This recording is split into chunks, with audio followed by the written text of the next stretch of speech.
Okay, guys.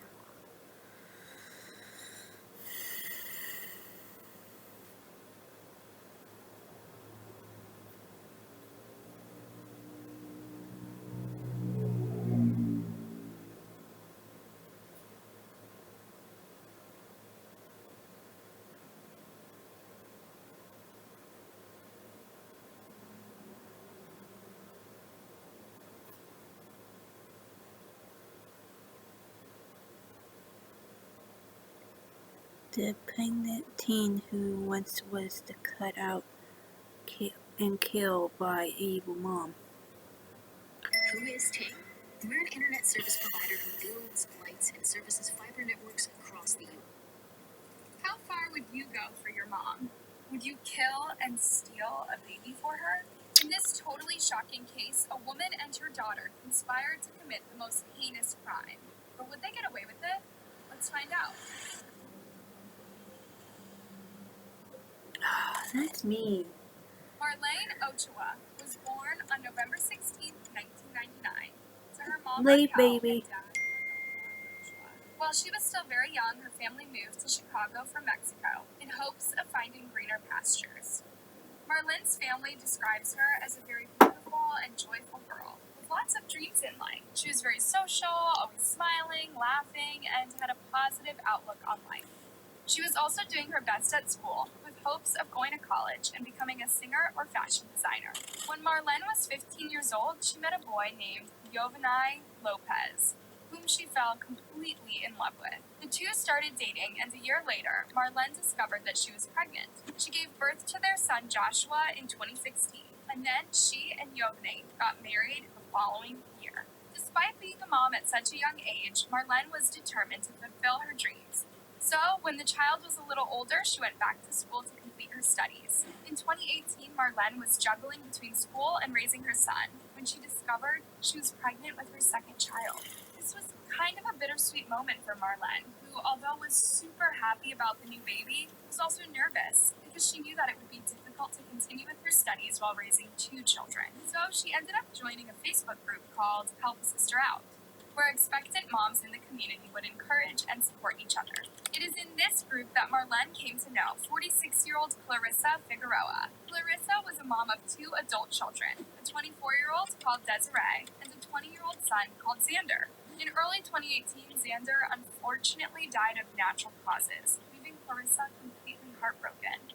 A few months later, in October 2018, Clarissa announced that she was pregnant, which came as a shock to her friends and family who knew that she had her tubes tied. She seemed really excited about it and even started posting about the pregnancy on Facebook, sharing ultrasound images and photos of the baby's room. Among the photos she shared was one of a crib up against a wall that was decorated with the letters spelling out the name Xander. In another post, she shared a photo of a nursery in her home, which showed a mural of a tree that had been painted to surround the name Xander. One friend who commented on the post asked about how she could be pregnant again if she had gotten her fallopian tubes tied. Clarissa replied that she had them untied during an emergency surgery for her appendix, and that she See, I didn't know you could do that. that. I didn't know us women could do that. The Facebook group called Help a Sister Out, posted in the group asking, "Who is due in May? Where is the May Mamas at?" After one woman replied, "Right here," she replied, "I don't feel lonely anymore. Yay." On March 5th, 2019, Marlene also posted on the same group saying, "Hello ladies, I'm due May 10th and still need a ton of things for my son. Due to the fact that I'm in school and can't work at the moment, I can't afford to buy the rest of the things since I'm short on cash right now." Clarissa responded to the post and offered to give the teen brand new baby clothes for free. Marlene obviously was really touched by Clarissa's generous offer, and they started chatting and making arrangements on where to meet so that she could be given the baby stuff. Clarissa suggested that Marlene should come over to her place on April 1st to take the items, and the teen innocently agreed, not knowing what Clarissa had in store for her.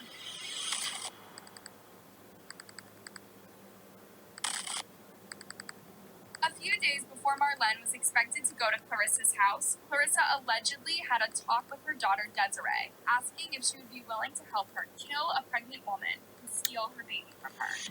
Desiree was obviously shocked, and she completely said no. She later told her then boyfriend about it, who threatened to call the cops. Clarissa, seeing that her plans had failed, laughed it off and said she was only joking. When Marlene arrived at Clarissa's house, she found Clarissa, Desiree, and Desiree's boyfriend. The boyfriend later said that he noticed that Clarissa and Desiree were acting all weird and nervous around Marlene, and would sometimes even leave the room to talk in private. So he called Desiree aside and reiterated his threat to call the cops if they did anything to the girl. Desiree reassured him, saying that nothing would happen and that it was just an April Fool's Day joke. Marlene, who had no idea what was going on around her, took the baby items that she came for and left. On April 23rd, 2019, Marlene was in school when she received a message from Clarissa telling her that she had some more baby clothes and a stroller to give her. Marlene promised to drop by her house later in the afternoon before picking up her son from daycare. At around 3 p.m. that day, Marlene was seen leaving the school and driving over to Clarissa's house. That was the last time she would ever be seen alive again. As the days slowly progressed, Marlene's husband, Yovani, started getting worried when his son's daycare called him to say that Marlene had not picked up their son from daycare. This was super weird and unlike Marlene. So Yovani started calling her family and friends to ask if they'd heard from her, but no one had seen or heard from her for a while. The family's first thought was that maybe Marlene had gone into labor early and was taken to the hospital, which is why she could not contact them. They started calling all the hospitals in the area to try to locate her, but got nothing. At this point, the family was really getting concerned, thinking that something bad had happened to Marlene. What if she was kidnapped, in an accident, or maybe was killed by someone? Who would want to hurt a defenseless pregnant woman? And, as usually the norm in such cases, the first suspect was the spouse. Marlene's family members started thinking that maybe Yovani had done something bad to their daughter and was trying to cover it up. Yovani was extremely hurt by these accusations since he knew that he would never do anything to hurt his Marlene. In an interview, Yovani actually broke down in tears saying how his in-laws had turned on him, thinking he had done something to Marlene. That same evening, Yovani went to the police to report his wife missing. But instead of helping, the police actually made him take a polygraph test to prove he was not lying about hurting his wife. Then they told him that they could not start an investigation until 72 hours were over. Yovani went back to the police station 2 days later to file a missing persons report.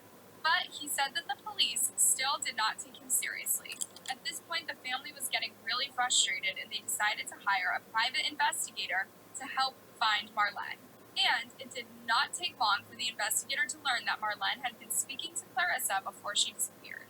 All their communication was on Facebook, including how Marlene would stop by Clarissa's place after school. This information was forwarded to the police, who then went to Clarissa's place and found Desiree, who told them that her mother was in the hospital for problems with her legs. She also revealed that her mother had just delivered a baby. When investigators were looking around the area, they found Marlene's car parked a few blocks from Clarissa's house. But when they went to the hospital to talk to Clarissa, she completely denied that Marlene had come to her home, saying that she had only met her once in the past.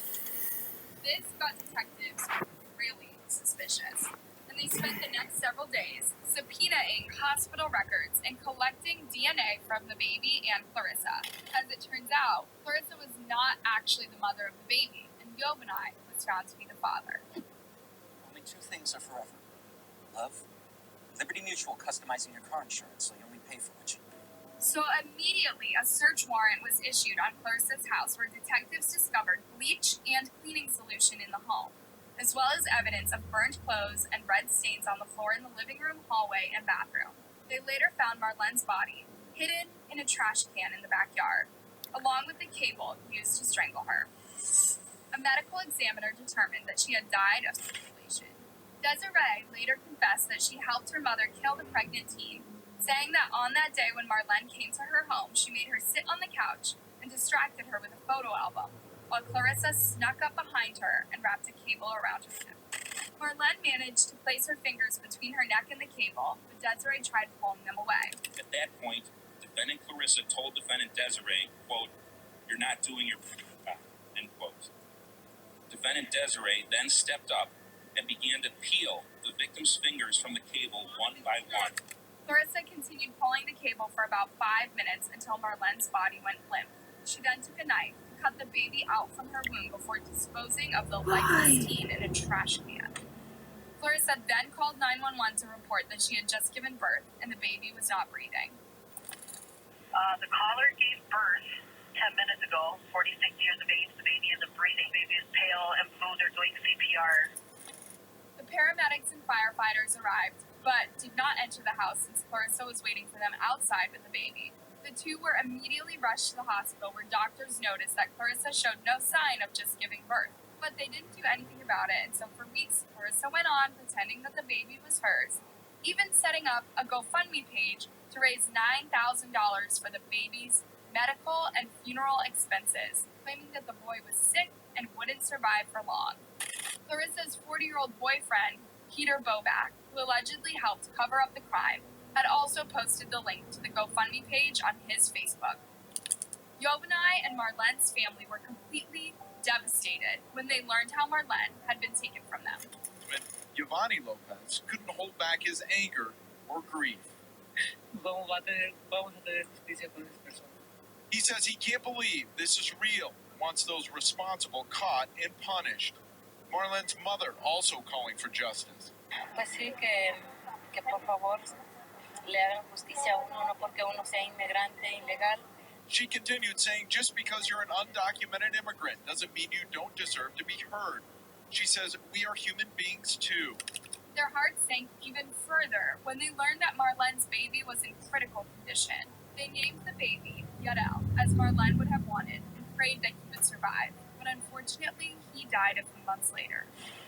On May 15th, Clarissa and her daughter Desiree were arrested and charged with first-degree homicide, kidnapping, and aggravated assault. Clarissa's boyfriend, Peter, was charged with concealing a homicide. They all pleaded not guilty to the charges and were held without bond to await trial.